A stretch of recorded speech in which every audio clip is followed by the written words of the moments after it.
और मैं एजुकेशन के लिए पुणे में आया था। पुणे में मेरी सॉफ्टवेयर इंजीनियरिंग हुई, डिप्लोमा हुआ। फिर डिप्लोमा होने के बाद मुझे ऐसी ही एक कॉल आया, क्योंकि जॉब तो नहीं थे पुणे में ऐसे, तो मुझे एक डायरेक्ट सेलिंग के द्वारा ये एक 2 पहिए वाली कंपनी से कॉल आया था। फिर उस कंपनी में चला गया सर, एजुकेशन के दौरान ही। फिर उस कंपनी के साथ जाते वक्त फिर मुझे ये अपॉर्चुनिटी के बारे में, वेस्टेज के बारे में तो कुछ भी पता नहीं था। और क्योंकि हमें भी पता है कि अलग है, हम एक कोई ऑर्गेनाइजेशन में जाते हैं तो अदर ऑर्गेनाइजेशन के बारे में बुरा वाला ही कहा जाता है, तो हमने कभी इधर उधर देखा नहीं। फिर घर वालों से एक्चुअली डायरेक्ट सेलिंग में आया, और एजुकेशन जैसे ही कंप्लीट हुआ मैंने करियर दे दिया डायरेक्ट सेलिंग को। मतलब जॉब भी लगी थी, जॉब मैंने तकरीबन 2 महीने की, और 2 महीने के बाद मुझे ऐसा लगा यार मुझे जॉब नहीं करना है, मुझे डायरेक्ट सेलिंग करनी है, जो भी करना है उसमें। आपके घर वालों ने, पापा ने रोका नहीं आपको? यहाँ कितने ऐसे हैं जो अंडर 25 है, यानी कि 25 साल से उनकी उम्र कम है? Quite a lot of people, काफी सारे ऐसे हैं जो 25 साल से कम किए जाए। आपको ध्यान से सुनने की जरूरत है। राहुल, आपने ऐसा क्यों सोचा कि डायरेक्ट सेलिंग को आपको करियर देना है? आपके फैमिली ने रोका नहीं क्या आपको? सर एक्चुअली मैंने ऐसा ही एक प्रोग्राम देखा था दिल्ली में, पुरानी कंपनी में, जब मैं कुछ भी नहीं था, मुझे कुछ भी इंफॉर्मेशन नहीं थी, बट ऐसे कुछ माहौल देखा था तो ऐसा लगा यार डायरेक्ट सेलिंग में कुछ तो बहुत बड़ा हो सकता है। क्योंकि जॉब में जाता था सर, मुझे 12,000 सैलरी थी स्टार्टिंग में। कितनी थी? 12,000 रुपये सैलरी। 12,000 रुपये? Yes sir. फिर मैंने बोला यार 12,000 में अपना कुछ भी नहीं चलेगा, तो मैंने बोला डायरेक्ट सेलिंग करना है। और बाहर से मेरे दोस्तों के द्वारा घर में पता चल गया कि आपके बच्चे ने जॉब छोड़ दी है। और जिस दिन सर घर में ऐसे पता चला कि मैंने जॉब छोड़ दी है, उसके बाद सर मुझे आज भी याद है 2.5-3 साल मेरे मम्मी से और पापा से मैंने बात नहीं की। मतलब 3 साल मेरे मम्मी पापा ने मेरा मुंह भी नहीं देखा और मैंने भी उनका मुंह नहीं देखा सर। रहते आप एक ही घर में थे? नहीं, मैं पुणे में रहता था, वो गाँव में रहता था। अच्छा, वो गाँव में रहते थे, आप पुणे आ गए, आपने बात ही नहीं करी उनसे? एक्चुअली घर में पता चल गया तो मैंने डर की वजह से सर कॉल ही नहीं उठाया 3 साल उनके, जब तक मैं सफल नहीं हो पा रहा था। और 3 साल मतलब मुझे पता है, और घर वालों को मैं बात करता तो वो मुझे पता था कि ये मुझे डिस्ट्रैक्ट करेंगे, इमोशनल कर देंगे, क्योंकि पुरानी ऑर्गेनाइजेशन बहुत अलग थी सर। मतलब पैसे इन्वेस्टमेंट करो, ये ऐसे ऑर्गेनाइजेशन थी। और मुझे पता था कि मनी रोटेशन वाले ऑर्गेनाइजेशन में थे पैसे, मतलब जिसमें सिर्फ पैसा ले लो और उसके बाद कोई प्रोडक्ट नहीं है, कोई रिपर्चेज नहीं है, उस तरीके के ऑर्गेनाइजेशन में था। तो फिर घर वालों ने कहा अरे हमने ऐसे बहुत सारे, मतलब पहली बार पापा से जब बात की, मुझे नहीं पता था, पापा को पता चल गए। और पहली बार जब पापा से बात की तो पापा ने मुझे कहा कि तुझे मिलना है, तू कहाँ पे है? अभी मैंने पहली बार मेरे लाइफ में ऐसे देखा कि पापा ने मुझे ऐसे रूडली बात की। मैंने बोला मैं जॉब पे हूँ, मैंने झूठ बोला, क्योंकि मैं छोटा सर, मुझे आज भी याद है 19 साल एज कुछ तो थी, और मैं जॉब पे हूँ बोला। मैं जॉब पे तो नहीं था। तो वो पहुंच गया मेरे विप्रो के कंपनी में, जहाँ पे मुझे जॉब लगा था पुणे में। तो मुझे उनका वापस कॉल आया, मुझे पता चलेगा कुछ तो कांड बहुत बड़ा हो गया है। फिर सर मैंने पापा का कॉल उठाना बंद कर दिया। 1-2 दिन पापा मेरे बहन सिस्टर के यहाँ पे पुणे में रहे। फिर उन्होंने 2-3 दिन में मेरा कॉल नहीं उठा तो वो निकल गया, क्योंकि उनका काम तो व्यापार तो चालू था। 1 महीना हो गया, 2 महीने हो गए, 3 महीने हो गए। एक बार मम्मी का कॉल आया, तो मैंने दिवाली का टाइम था और मम्मी का कॉल आया, और मम्मी रो रही थी जोर से फोन पे, बेटा तू घर पे आ जा, हमें पैसे की जरूरत नहीं है, घर पे बहुत सारा पैसा है, पापा का बिजनेस है, तू ये कर ले, वहाँ पे मत जा। बट सर एक मतलब जो अभी मैंने आज बहुत सारे लीडर से भी सुना, जिसको डायरेक्ट सेलिंग की आदत लगी वो कुछ नहीं कर सकता, मतलब बाहर नहीं जाएगा। तो फिर मुझे वो दिन आज भी आ रहे सर, मम्मी रो रही थी, मैं दिवाली का टाइम था, मैं रोते बैठा रूम पे, मतलब जहाँ पे मेरा फ्लैट था पुणे में, रोते बैठा। और मुझे ऐसे ही एक लीडर ने कहा कि घर वाले इमोशनल करेंगे, तू इमोशनल मत होना। फिर मैं एक्चुअली टूट चुका था, वापस स्ट्रांग हो गया, मैंने ठान ली कि घर वालों को कॉल नहीं उठाना। फिर एक दिन वापस पापा का कॉल आया, मेरे हिसाब से दिवाली के 2-3 दिन बाद कॉल आया, और उन्होंने मुझे डायरेक्टली कहा कि तेरा और हमारा रिश्ता आज से खत्म, तुझे जो करना है तू कर ले, हमें पता है तेरी बर्बादी फिक्स है। अच्छा, बर्बादी फिक्स है पापा। मुझे आज भी रहते, मेरे पापा अभी भी सुन रहे हो गए, क्योंकि लाइव उनका चल वो सुन रहे हो गए। तो उन्होंने मुझे कहा था तेरी बर्बादी फिक्स है, तू इसमें मत पड़, तू दूध बेच चलेगा बट तू ऐसे बिजनेस मत कर। तो मैंने कहा नहीं, मैं ये करूँगा, मैं सफल होऊंगा। बट सर वहाँ पे बहुत मेहनत करते थे, मुझे आज भी याद है सर। मैं अभी पुरुषोत्तम सर को सुन रहा था तो मेरे पुरानी यादें आ रही थी, क्योंकि हम सुबह 7 बजे घर से निकलते थे, रात को 9-9, 10-10 बजे तक, जब तक हमारा काम कंप्लीट नहीं होता हम लोग घर पे नहीं जाते थे। और वहाँ पे भी अच्छा मैं इनकम कर रहा था। बट एक बात ऐसी आई सर 2019 में, मुझे उठा के लेके गया देशपांडे सर के सामने, मुझे कई लोगों ने उठा के लेके गए, मतलब मुझे झूठ बोल के उनके पास लेके गया। मतलब मेरी रियल स्टोरी देखा जाए तो वेस्टेज की जर्नी ऐसी शुरुआत हुई, मुझे झूठ बोला गया कि आप, मतलब मेरा कुछ तो उनका पर्सनल एक ये था, तो उनको आपको सिर्फ वहाँ पे 5 मिनट का काम है। बोला मैंने देशपांडे सर मुझे हर टाइम क्या करते थे, लोगों के पे आउट बेचते थे यहाँ के यूथ के। फिर मैं क्या करता था, मैं मेरे उधर के पे आउट बेचता था, ये मेरे भी पे आउट है यहाँ पे। मतलब मैं ऑलरेडी पुरानी कंपनी में अच्छा इनकम कर रहा था। तो फिर मैं उनको मेरा पे आउट बेचता था, वो मेरा मतलब हमारी सामने कभी मुलाकात नहीं होती थी। एक दिन उन्होंने मुझे बोला कि सिर्फ तू 5 मिनट मतलब मुझे उनके पास, मैं बोला मैं नहीं आऊँगा। मैं उनके ऑफिस के नज़दीक गया और मुझे कई लोगों ने उठा के डायरेक्ट ऑफिस में उनके सामने बिठाया। तकरीबन मुझे याद है सर 17 सितंबर 2019 की बात है, हमारी 4-5 घंटे मीटिंग चली। पहले तो मैं ऐसे अकड़ में बैठा था, अरे ये क्या मुझे बताएंगे, मैं तो ऑलरेडी पैसा कमा रहा हूँ। क्योंकि सर 19 साल में 50,000 कमा रहा था उस टाइम, मेरे लिए वो बहुत बड़ी बात थी, क्योंकि 12,000 की सैलरी का और 50,000 कहाँ पे। और मैंने फिर सर के सामने बहुत अकड़ के मैं बैठा था, यार तुम कितना भी करो मैं टूटूंगा नहीं, जैसे खून में घुसा था XYZ। तो फिर मैंने बोला, फिर आखिरी में सर ने एक बात पूछी, तुम पैसे कमा रहे, तुम्हारे साथ कितने लोग पैसा कमा रहे? मेरे दिल में सर वो बात लगी, मेरे सच्ची मन में आया कि मेरे साथ एक पर्सन नहीं था जिसका पे आउट था। मैं तो पैसे कमा रहा था, बट मेरे साथ एक भी बंदा नहीं था कि जिसका पे आउट था। तो फिर सर ने मुझे वही कहा कि इसके लिए तुम्हें वेस्टेज करना है। और मुझे याद है कि भैया के साथ मेरी बात करवा दी सर ने, तो मैंने सर को एक ही बात बोला। और सर एक बात ऐसी थी, वहाँ पे ट्रेनिंग ओवरपैक हुआ था, जहाँ पे मैं अदर ऑर्गेनाइजेशन में था। 17 सितंबर को मेरी ट्रेनिंग थी, जहाँ पे 100-150 लोग ऑलरेडी बैठे थे और मैं सर के कैबिन में बैठा था। और सबको ये लगा ये अभी सर अभी तक नहीं आ रहे, ट्रेनिंग तो लोग तो आ गए। फिर मैंने डायरेक्टली इसे और मेरे कई लीडर को मैसेज डाल दिया कि आज मेरी तबीयत ठीक नहीं है और मुझे 2 दिन कॉल मत करना कोई भी, और ट्रेनिंग कोई तो कंडक्ट करना तो कैंसिल कर दो डायरेक्टली। तो फिर सर को मैंने एक ही बात पूछी, बहुत रोया सर, मुझे याद है आज वो दिन कि बहुत रोया, रात पूरी रोया था मैं, क्योंकि वो मतलब बहुत मैंने मतलब घर वालों से नहीं, मेरे पूरे दोस्त मेरे टूट गए इस इंडस्ट्री में आने के बाद, घर वाले छोड़ दिए, रिलेटिव मेरे को बोलने लगे ये फालतू चक्कर में पड़ रहा है, इसके कॉल, मतलब इतनी निगेटिविटी मेरे बारे में फैलाई गई थी। सर को मैंने पूछा, सर मैं पुरानी कंपनी वालों को क्या कहूँ, या लोग मुझे पूछेंगे तो मैं क्या कहूँ? तो सर ने एक ही बात मुझे उस दिन सिखाई कि बेटा एक ध्यान में रख राहुल, किसी ने भी तुझे पूछा तो एक बात बोलना कि तू पहले स्कूल में था, अभी तो यूनिवर्सिटी में आ चुका है, और वेस्टेज एक यूनिवर्सिटी है। तो मैंने उस कॉन्फिडेंस के साथ खुश हो गया, चलो यार अपना नेटवर्क है, हम क्या करेंगे, पुराने मेरी टीम को बुलाऊंगा। सर पुरानी टीम को बोलने के लिए गया, और मुझे तो मैं वेस्टेज में आया तो उस कॉन्फिडेंस के साथ, अरे ये तो मेरे लिए बहुत आसान है। और जिस दिन सर दूसरे दिन मैंने सबको एक जगह पे बुला के लिया, मुझे लगा सब लोग आएंगे, और सर सबने मेरे बारे में गलत मैसेज फैलाना चालू कर दिया पूरे महाराष्ट्र में, क्योंकि सर महाराष्ट्र में सब जगह मेरी टीम थी उस टाइम। कोई नहीं आया आपके साथ? सर मेरे साथ सिर्फ 2 लोग आए थे, एक कीर्ति आई थी और एक अमोल बोल के जो 21 साल का, जो कीर्ति अब वाइफ बन गई है, जो कीर्ति वाइफ, वो भी एक्चुअली पुरानी कंपनी में हमारी वो आई थी, और हमारी एक्चुअली वो भी MBA HR है बाय प्रोफेशनल, और वो जॉब के लिए आई थी। और वहाँ पे उसने भी ऐसे बड़े माहौल में मुझे स्टेज पे से सुना था, तो हमारे एक्चुअली रिलेशन में आ गए। फिर कोई भी नहीं आया, ये इसने भी ना करेगी। पर यहाँ एक डिस्क्लेमर है कि आपको अपनी डाउनलाइन के साथ ऐसा कुछ नहीं करना जैसे राहुल ने किया है। ये एक्सेप्शन है, कई बार ऐसा हो जाता है, पर ये सबके लिए नहीं है। तो सर एक्चुअली इसने भी कुछ शुरुआत में मुझे कहा कि हमें करना नहीं है, मैं तो नहीं आऊँगी। फिर मैंने एक ही काम किया, मैं अभी कुछ नहीं है, इसको तो लेके जाना पड़ेगा। फिर आखिरी दिन हमारे सर इतने झगड़े हुए, इसने मेरे सामने 2 ऑप्शन रख दिए, एक तो वो कंपनी नहीं तो मैं, मतलब वेस्टेज नहीं तो मैंने कहा मैं सर के साथ जाने वाला हूँ। क्योंकि सर मैं एक्चुअली बहुत परेशान था, मन पैसे कमा रहा था, बट वो जो पैसा आ रहा था ऑलरेडी जा रहा था उतना ही, क्योंकि लोगों के उत्ते में मतलब। अब आप वेस्टीज में आ गए, Yes, तो वेस्टीज में आगे सफर कैसा रहा? कितने महीने में कितनी क्या सफलता मिली? आपकी वर्किंग क्या रही? आपकी एज लगभग क्या थी? 21 साल थी उस समय जब आप वेस्टीज में? 22 साल थी आपकी एज जब आप वेस्टीज में आए। तो उसके बाद क्या रहा? आप लोगों के पास कैसे जाते थे, किसको अप्रोच करते थे, या सिर्फ यूथ को ही अप्रोच करते थे? पहले 6 महीने तो सर मैं पागल बन गया था, कुछ भी समझ में नहीं आ रहा था करना क्या है एक्चुअली, क्योंकि वो अलग ऑर्गेनाइजेशन, यहाँ पे कुछ भी नहीं समझ में आ रहा था। फिर बाद में सर ने मुझे कहा कि 6-36-216 ये आपको फॉलो करना है, पहले आप कोर बन जाओ, आप गो गेटर बन जाओ। मुझे वो बात समझ में आ गई सर। फिर हमने कोर गो गेटर समझ में आ गया। Yes. जितने लोगों को कोर गो गेटर अभी समझ में नहीं आ रहा, कृपया करके समझ लें, क्योंकि ये वही करके यहाँ पे बैठे हैं आज।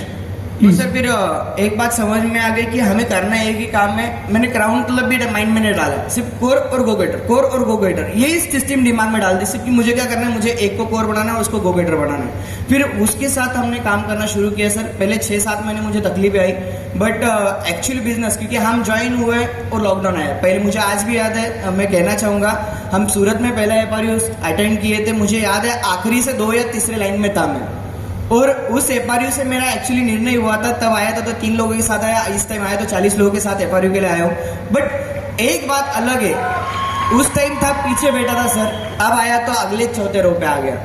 सिर्फ फर्क इतना ही रहा उसमें कि शुरुआत में दिक्कतें बहुत आ रही थी, बट एक बात समझ में आ गई थी, यहाँ पे बहुत बड़ा कुछ होने वाला है। जैसे भैया ने भी कहा कि यहाँ पे बहुत बड़ा हम लोग निर्णय ले सकते हैं। सर यहाँ से गए और लॉकडाउन चालू हो गया वापिस, मतलब पहले ही परेशानियां में थे और लॉकडाउन आके और परेशानियां बढ़ गई। फिर एक बेनिफिट था, ये सीखी हुई थी, मेरा एजुकेशन का डिप्लोमा था तो इसका नॉलेज नहीं था। तो इसने कहा हम लोग जैसे विनिंग टीम ने पहली जूम मीटिंग की, हम मुझे कुछ भी नहीं, मतलब एक्चुअली जूम भी मैंने ओपन नहीं किया था। तो हमने जूम ऐप ओपन किया, फिर हमने प्लान शो चालू किया जूम के द्वारा। मतलब मैं आज सर कहूँगा कि मेरी जितनी भी टीम है 99% टीम पूरी ऑनलाइन के द्वारा मेरे साथ जुड़ चुकी है। 99%। आप किसी को जानते नहीं थे पहले से? सर मेरा पूरा नेटवर्क, 2 लोग छोड़ गए, मतलब ये 2 लोग भी अननोन ही है मेरे लिए। 100% नेटवर्क सर कोल्ड कॉलिंग पे, 100%। एक भी मेरा नजदीक का दोस्त नहीं है आज बिजनेस में, क्योंकि पुरानी कंपनी में सर पूरा मैं खो चुका था। ना रिलेटिव है, ना दोस्त है, ना रिश्तेदार, कोई नहीं है मेरा इस बिजनेस में। कैसे करते हैं कोल्ड कॉन्टैक्टिंग, कैसे करते हैं? थोड़ा सिखा दीजिए, आप बहुत सारे लोग बैठे हैं। सर कोल्ड कॉलिंग जैसे कि हम लोग फेसबुक पे कोई पोस्ट आती है तो पोस्ट पे हमें नंबर मिलते हैं, कॉन्टैक्ट्स मिलते हैं, तो हम लोग उन्हें डायरेक्टली कॉल करते थे। जैसे अभी मुझे किसी का भी, मैं ये नहीं देखता था कि कौन से पोस्ट पे नंबर है, सिर्फ नंबर मिल जाए बस, नंबर 10 डिजिट दिखते हैं, 10 डिजिट मिल जाए बस। तो वो डिजिट मिल रहा है तो मैंने एक काम शुरुआत किया सर, उसके ऊपर कॉलिंग करना शुरू किया। फिर मैंने एक सिस्टम उसमें लगाई थी। अभी जैसे कि एक कोई पर्सन है, मैं उसे कॉल करता हूँ तो डायरेक्टली मैं उसे कॉल करता हूँ, सर नमस्ते, मैं राहुल बात कर रहा हूँ। एक्चुअली हम एक प्रोजेक्ट के ऊपर वर्क कर रहे हैं, जिस प्रोजेक्ट के द्वारा आज हजारों लोगों के लाइफ में एक एक्स्ट्रा इनकम सोर्स आज रहा है। और सर हमें ऐसे पता चला है कि आज आपको भी कई इनकम सोर्स की जरूरत है। तो वो ये नहीं बोलता MLM तो नहीं है, वो मेंबर बनाने का काम सर तो नहीं है, मेरे को नहीं करना। शुरुआत में बहुत सारे ऐसे दिक्कतें आई, बट लॉकडाउन में ऐसी चीज थी कि लोगों को जरूरत ही थी। हम ऐसे चीज सिस्टम में काम, क्योंकि लॉकडाउन में सभी को पैसे की जरूरत थी और सभी को घर से कुछ ना कुछ करना था। तो मुझे एक बात तो पता चली कि सब कोई ना कोई अपॉर्चुनिटी देखना तो जूम पे आएगी, ढूंढ रहा है। और हमारा एक ही काम था कि उसको कुछ भी करके सिर्फ जूम पे लाना है। ये हमने माइंड में सब लीडर लोगों ने फिक्स किया था। और जब वो जूम पे आता था तो उसके बाद आप उनको व्हाट्सएप पे लिंक भेजते थे? व्हाट्सएप पे लिंक भेज देते। पहले हम लोग उन्हें कहते थे कि आप इंटरेस्टेड होगे तो आप मुझे व्हाट्सएप पे हाई मैसेज डालिए, नहीं होगे तो मुझे बता दीजिए, मेरे पास बहुत सारे अपॉइंटमेंट बाकी है, आपको नहीं है तो ऑलरेडी लोग वेटिंग पे। ये लाइन, ये हाईलाइट करने की लाइन है, अंडरलाइन, कि अगर आप इंटरेस्टेड है तो हाई भेजे, वरना हमारे पास बहुत सारे और लोग हैं जिनको हमको इनवाइट करना है। सामने वाले की ईगो भी हर्ट नहीं होनी चाहिए, हमें किसी की ईगो हर्ट नहीं करना है, पर उसे ये बता देना है कि हमारे पास बहुत सारे और, हम बहुत बिजी हैं, हमारे पास बहुत सारे और अपॉइंटमेंट्स हैं, प्लीज। तो फिर सर हमने देखा उसमें रेशो बहुत बढ़ने लगा। मतलब मैं ग्रुप पे भी हर टाइम शेयर करता था, कोविड में हमारी एक भी मीटिंग सर 100 लोगों के नीचे कभी हुई नहीं आज तक। सब नए लोग, 100 नए लोग, 100 लोग नए लोग एवरी टाइम होते थे। कभी कभी मैं सर से रिक्वेस्ट करके उनकी लिंक मंगाता था, क्योंकि मेरे मीटिंग में तब लोग मतलब लिमिट कम थी और लोग ज्यादा हो रहे थे। सही बात है। तो फिर सर वो एज इट इज हमने शुरुआत की। फिर उसमें सर पहले 3-4 महीने में जो कुछ भी, मतलब जो परेशानी हमारे दिमाग में बैठी थी बिजनेस कैसे करे, वो बिजनेस ऑटोमेटिकली चल पड़ा उसमें, क्योंकि लोग आने शुरू हो गए। और सर फिर वही करते करते फिर बहुत सारे वापस टीम आई, टीम गई, ये दिक्कतें तो शुरुआत हुई। ऊपर नीचे होता है, ये बिजनेस है। Yes, but sir after Covid के बाद जब हमने एक देखा तो सर हमने एक्चुअली सर मैक्सिमम मेरा 90% बिजनेस हमने एग्रीकल्चर में खड़ा किया था, क्योंकि मैं गांव में था उस टाइम। और मुझे एक बात पता, क्योंकि कोविड के वेस्टेज में आने के बाद तो हमारा सब घर वालों ने एक्सेप्ट कर दिया था, मतलब वेस्टेज में आने के बाद, क्योंकि वेस्टेज के प्रोडक्ट्स के रिजल्ट इतना है, मतलब हमारी शादी भी वेस्टेज के प्रोडक्ट की वजह से हुई। ये हमारे पास हमारे पास एग्जाम्पल है, क्योंकि एक रियलिटी हमने देखा जाए तो घर वालों को पॉजिटिव करने के लिए हमने कई वेस्टेज के प्रोडक्ट शेयर किए, सर के साथ बात करवा दी। और सर को, मुझे याद है मेरे पापा का सर को रात को 1 बजे कॉल आया था, क्योंकि सर के बारे में पापा को पता था। तो मेरे पापा ने उनको कहा सर मैं आज पूरा फ्री हो गया कि मेरा बेटा आपके पास आ गया। जो बुरी अपलाइन मेंटर की इसीलिए जरूरत है, एक अपलाइन मेंटर इसीलिए जरूरत है कि हमारे घर वालों को भी, जो घर वाले अगर सपोर्ट नहीं कर रहे हैं तो ये आज एक अपॉइंटमेंट फिक्स कीजिए अपनी अपलाइन मेंटर के साथ उनका, वो उनको भरोसा दिलाएंगे कि you are in safe hands, आपका बच्चा या आप खुद सेफ हैंड्स में है। तो सर फिर उसी दौरान में फिर हमने एग्रीकल्चर में काम करना शुरू किया। सर आज देखा जाए तो मेरे पास तकरीबन ऑल ओवर महाराष्ट्र में ऐसा कोई डिस्ट्रिक्ट नहीं है जहाँ पे मेरी टीम नहीं है। महाराष्ट्र में एवरी डिस्ट्रिक्ट में सब जगह पे आज मेरे लोग वर्किंग करते हैं। और तकरीबन अभी तक सर मैंने 28,000 लोगों को प्लान दिखाया है। 28,000 लोगों को प्लान दिखाया है, इंक्लूडिंग ऑनलाइन? यस, ऑनलाइन में। सर अभी कल ही एक्चुअली ये प्राउड फील बात है सर, वेस्टेज क्यों करना है इसके पीछे का मैं रीज़न बताऊंगा। कल हम लोग यहाँ पे बैठे थे सर, और पिछले हफ्ते हम यहाँ पे आने से पहले हमारी एक मीटिंग हुई थी कोल्हापुर में। और सर उस मीटिंग के वीडियो न्यूज़ चैनल पे आ गए कोल्हापुर के। सर हम दोनों यहाँ पे रो रहे, मतलब हमारे आंखों में पानी आ गए कि पिछले बार में आए थे तो हम लोग पीछे बैठे थे सर, अभी बस मेरे पास उसके फोटोग्राफ्स है, न्यूज़पेपर में भी उस मीटिंग्स के फोटोग्राफ आ रहे हैं, आज न्यूज चैनल में, मतलब एक बात हमें कॉन्फिडेंस आ गया कि हम जो भी कर रहे हैं अच्छा काम कर रहे हैं। और फिर इसके द्वारा सर आज देखा जाए तो ऑल ओवर महाराष्ट्र में हमने काम खड़ा किया, और वो करते करते मतलब आज जहाँ पे भी जाते हैं वहाँ पे टीम खड़ी होती है सर। कभी कभी ऐसे फील होता है कि कहाँ पे भी जाते तो लोग मिलने आते हैं, और एक टाइम ऐसा था हम लोगों के पास जाते तो लोग भाग के जाते थे, मतलब जहाँ पे भी जाते थे। राहुल, क्या आपका एवरेज चेक है, क्या हाईएस्ट चेक रहा आपका वेस्टीज से? सर कोविड का टोटल इनकम है हमारा दोनों का मिला के 12.5 लाख रुपए, और अभी तक का वेस्टेज का टोटल इनकम है हमारा 18.5 लाख रुपए 2 साल का टोटल। ये लगभग 2 से 2.5 साल के समय में। यस, कोविड का तो है हमारा दोनों का मिला के 12.5 लाख रुपए इनकम हुआ है अभी तक। मैं आपसे पूछना चाहूंगा एक सवाल। जी सर। आपको आपके पति पे गर्व है? बिल्कुल सर। ऐसा तो नहीं आपको लगता हो कि यार ये क्या काम करते हैं, पता नहीं, दुनिया के लोग तो सब जॉब करते हैं, कोई और बिजनेस करता है, पर ये क्या काम है, ऐसा तो नहीं लगता? आपने भी किया है, हालांकि बिजनेस में आप थे और आपको आप भी मिले इस बिजनेस के थ्रू, पर ऐसा तो नहीं लगता कि आप कोई अनस्टेबल काम कर रहे हैं? नहीं, इनसिक्योरिटी फील तो नहीं होती आपको? बिल्कुल नहीं होती सर, क्योंकि जब मैं फर्स्ट ऑर्गेनाइजेशन में उनसे मिली थी तब उनका ऑरा ही ऐसा था कि उनको देख के मैं उस ऑर्गेनाइजेशन में ज्वाइन हुई थी, तो जब भी मैं उसके बारे में बात करती तो मेरे सच में आंखों में आंसू आ जाते कि इतना प्राउड फील होता है। हर बार होता है सर ऐसा, उसके बारे में बात करूँ तो रोना ही आता है, बाकी कुछ नहीं होता। तो इससे आप जान सकते हो कि कितना प्राउड होता है मुझे इससे। और आप किस तरह सपोर्ट कर रहे हैं अभी राहुल को इस बिजनेस में? समय हर कदम पे उसके साथ हूँ, मतलब मेरा MBA हुआ है, मैंने अच्छी जॉब छोड़ के यहाँ पे आई हूँ। कहाँ पे? एक बार माइक दीजिए सर एक्चुअली ये जब मैंने वेस्टेज में आया तो इसने मेरा साथ छोड़ ही दिया था, भी फ्रैंकली बोलता हूँ, क्योंकि इसको मेरे ऊपर भरोसा नहीं था। हाँ, अब सही बात निकल के आई। और फिर ये गई जॉब के लिए, तो मैं सर को बोला सर वो जॉब करना चाहती है, सर ने बोला करने तो कोई दिक्कत नहीं है, तुम वेस्टेज कर लो। फिर सर उसका, क्योंकि उसका एजुकेशन अच्छा हुआ था ऑलरेडी, अच्छे यूनिवर्सिटी से वो पास आउट है, तो उसको MBA HR थी पुणे में, उसको टाटा कम्युनिकेशन में जॉब भी मिला। और शुरुआत में हमारा पे आउट भी थोड़ा सा नीचे ऊपर गया, तो उसको 42,000 सैलरी हो रही थी, तो उसमें हमने बिजनेस खड़ा कर लिया।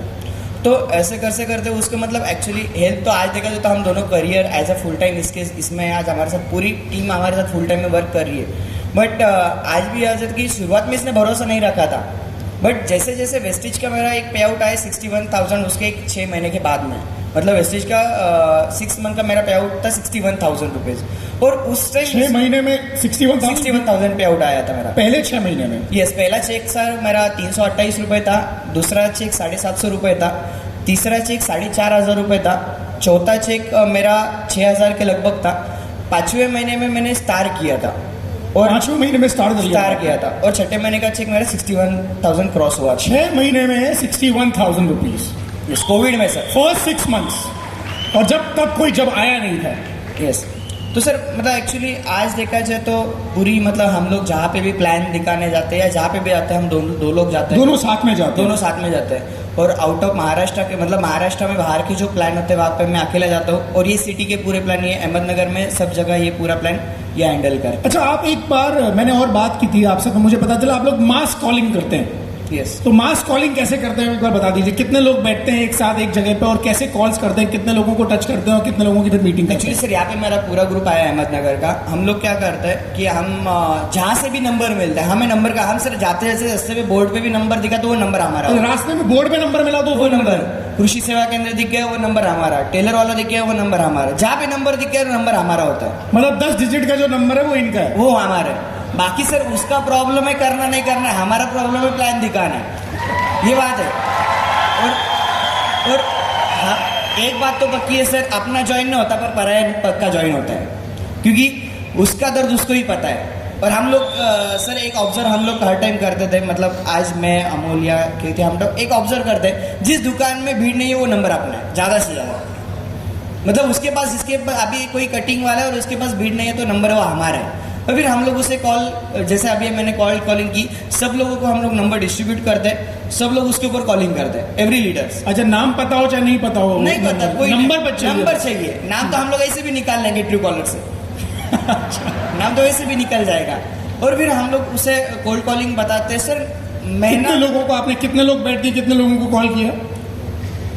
सर अभी हमारा एक ग्रुप अहमदनगर में जो ग्रुप बैठता है वो हमारा मतलब 10-12 लोग डेली रहते हैं, और उसमें से देखा जाए तो हर रोज सबको 20-20 कॉल, अभी कोविड से तो हमने ऑनलाइन चालू किया है सब, फिर ऑल महाराष्ट्र की जो जहाँ पे भी टीम है सर हम सबको नंबर प्रोवाइड कर दें, जो नंबर कहाँ से भी आन दो, नंबर आ गए ना वो नंबर प्रोवाइड करो, और नंबर प्रोवाइड करके कॉलिंग करना सिर्फ उनको, कॉलिंग करने के बाद आपका काम सिर्फ मीटिंग में लाना, और मीटिंग में लाने के बाद तो सिस्टम काम कर देगी, उस सिस्टम का जो काम है वो। तो सर उसका रेशियो हमने देखा कोविड में, बहुत बड़ा रेशियो हमारे पास आया, इतनी बड़ी टीम बन गई सर कोविड में, मतलब आज भी हम लोग सर जा रहे हैं जहाँ पे भी जाते वहाँ पे टीम, मतलब ऐसा कोई शहर नहीं रहा महाराष्ट्र में जहाँ पे टीम नहीं है आज। तो अभी कोविड के बाद भी अभी ये काम कर रहे हैं मास कॉलिंग वाला? सर अभी एक्चुअली उसमें देखा जाए जहाँ पे हमने कोविड में काम किया था वहाँ पे अभी हम लीडर लोग वहाँ पे जा रहे हैं, जहाँ पे कोई भी एक सिंगल बंदा है वहाँ पे जाना, उसके हाउस मीट, क्योंकि अभी तो सर अब वो बेस खड़ा हो गया, उसके बाद अब डेप्थ बिल्डिंग चल रही है। यस, अभी हाउस मीटिंग के ऊपर सर जोर लगा रहे हैं हम लोग, जहाँ पे भी जाते हैं हाउस मीटिंग इतनी बढ़ रही है, मतलब सर मैं कोल्हापुर में जब भी जाता हूँ, जैसे सर दिन के मेरे 12 प्लान होते हैं आज भी, सुबह के 12 प्लान। यस, यहाँ पे सब लोग है सर मेरे प्रूफ के लिए, सुबह 6 बजे हमारा पहला प्लान शुरू होता है, रात का 12, 1, 2 कोई मैटर नहीं, सुबह 6 बजे यस लोग उठते नहीं, आप प्लान दिखा देते? किसान उठ जाते हैं, किसान उठ जाता है तो एग्री पे काम हो सकता है। यस किसान उठ जाते हैं, बाकी कोई नहीं उठता तो किसान उठता है, और जो उठाए उसके साथ चालू हो जाते हैं। यस और सर एक्चुअली वो नहीं, हम पहले ही अपॉइंटमेंट बोल देते भाई, मतलब एक्चुअली सर हम लोग वैल्यू क्रिएशन बहुत रखते हैं, वैल्यू क्रिएशन मतलब मैं इनकी मीटिंग लेने जा रहा हूँ तो मैं इन्हें कहता हूँ कि आप उन्हें कहना कि मेरे अपलाइन आने वाले, तू टाइम पे तैयार रहे, मेरे अपलाइन टाइम पे आएंगे, तो वैल्यू रहने की वजह से आगे वाले के सामने हमारी इमेज स्ट्रांग बनती है, और जब भी हम जो भी प्लान बताते हैं ऑन द स्पॉट ज्वाइनिंग निकल जाती है उसके वजह से। और सर इसका एक बेनिफिट होता है कि मतलब हमसे बहुत सारी गलतियां हुई, बट मतलब एक्चुअली टूल्स ये बहुत, मैंने आपको भी अभी डाला सर, जितने भी लोग हैं सबने आज टूल्स ले लिए। एक सवाल मैं पूछना चाहता हूँ, आज कितने रुपए के टूल्स खरीदे आपने? सर आज 25,000 के टूल्स अभी ले लिए मैंने, और अभी हमारे अभी जाने के बाद हमारा टारगेट है 1 लाख रुपए के सबके मिला के टूल्स मंगवाने। आज इन्होंने 25,000 के टूल खरीदे बाहर से, मुझे फोटो भेजी थी इन्होंने। अभी आपने लिया कि नहीं लिया अपनी टीम के लिए निर्णय, आपने खुद अपने लिए, ये निर्णय आपका अपना होता है, टीम तो फॉलो करती है। राहुल ने डिसाइड किया कि मुझे 25,000 के टूल्स लेने हैं, ये निर्णय लिया, टीम ने फॉलो किया, और अभी जाके 1 लाख रुपए का ऑर्डर करने वाले। यस, अभी सबके मिला के हम लोग 1 लाख के ऑर्डर वापस ला और रहे हैं। सबकी लेकिन सीटों राहुल, को दिया। वो समय था जब तुम टूल को फॉलो नहीं करते थे, तुम टूल्स लेते नहीं थे, तुम्हारा बिजनेस बढ़ नहीं रहा था। वो कैसे टर्निंग पॉइंट है जब तुम टूल्स लेना शुरू किया तुमने? यस सर, एक समय ऐसा था जब आप फॉलो नहीं करते थे सिस्टम को, या टूल्स नहीं लेते थे, टूल को प्रमोट नहीं करते थे, उस समय में क्या नुकसान आपने झेला और अब वो क्या बदल गया? सर एक्चुअली एक बात देखा ये जाए, मॉनिटर थोड़ा सा ठीक काम नहीं कर रहा है, स्टेज का मॉनिटर कंसोल, अगर मेरी आवाज सुन रहे हैं इसीलिए उनकी आवाज भी सुनाई नहीं थी, थोड़ा मॉनिटर एक बार चेक कीजिए please, thank you. Actually sir पहले टूल्स नहीं तो मैं सच ही बोलता हूँ, मेरे पास लीडरशिप कभी क्रिएट नहीं हुई विदाउट टूल्स, कुछ भी। मतलब आज हमने, मुझे याद है हमारा जो भी बिजनेस आज खड़ा हो रहा है, लीडरशिप जो खड़ी हो रही है वो सीईपी के ऊपर हो रही है, टूल्स कुछ भी नहीं थे सर। मतलब मैंने एक्चुअली मेरी सबसे बड़ी गलती मैं आज सबके सामने कबूल कर सकता हूँ कि मैंने टूल्स एक्सीलेटर में लिया था सर पिछले, ये मेरी सबसे बड़ी गलती। बट जब मैंने टूल्स लिया सर उस दिन पता चला टूल्स में बहुत ताकत है। अरे ये तो बिजनेस बहुत सिंपल है, मतलब हम दोनों हर टाइम एक दूसरे को बोलते हैं अरे इतना सिंपल बिजनेस है, हमने क्यों इतना मुश्किल कर लिया। मतलब ये हमारा, क्योंकि भैया ने हमें मुंबई में कहा था कि टूल्स यहाँ पे अवेलेबल है, मैंने संदीप सर से हमारे लिए एक टूल ले ली। मैंने जाने के बाद पहले हमने पूरे टूल्स देख लिए, हमने गेट स्टार्टेड एवरी डे पढ़ते हैं हर रोज। पहले सीईपी शुरुआत होने से पहले हमने क्या किया, गेट स्टार्टेड पढ़ना शुरू किया, और उसमें जो भी बोला जाता है, एक बात मुझे बहुत पसंद है, उसमें खुद का दिमाग मत लगाओ, जो उसमें कहा गया है। तो फिर उसमें से सर सीईपी में आज लोग अट्रैक्ट हो गए। आज मेरे ग्रुप में भी सीईपी, जो सीईपी 1 साल 2 साल सीईपी नहीं थे, आज सबके पास सीईपी आना शुरू हो गया, आज टूल सभी के पास आ गए। मतलब मैं अभी कीर्ति को एक ही बात बोला सर वहाँ पे, कीर्ति यार अपन तो अभी छूट पड़े क्योंकि सबके पास टूल्स आ गए, क्योंकि मेरा काम था उनके पास सिर्फ टूल्स भेजना, अभी सिस्टम काम करने वाली यहाँ पे, और अभी तो इतना भरोसा हो गया कि सिस्टम में बहुत ताकत है। Right, thank you so much Rahul. आपने राहुल की बातों से बहुत कुछ सीखा होगा, और अभी तक अगर आपने टूल्स पे इन्वेस्टमेंट नहीं की है, या आप सोच रहे थे कि टूल के पैसे बचा लें, तो पैसे बचाने से बहुत सारे पैसे नहीं आएंगे। थोड़ा सा इन्वेस्टमेंट करना होगा टूल्स में, सीईपी पे, वन टाइम इन्वेस्टमेंट है। हर एक आदमी को एक ही बार तो खरीद रहे हैं, ऐसा तो है नहीं कि कोई बार बार खरीद रहे हैं, हर एक आदमी को एक बार खरीदना है, उनसे सीखना है और उसी को प्रमोट करना है। Thank you so much Rahul और कीर्ति। मैं मूव ऑन कर रहा हूँ। जयराम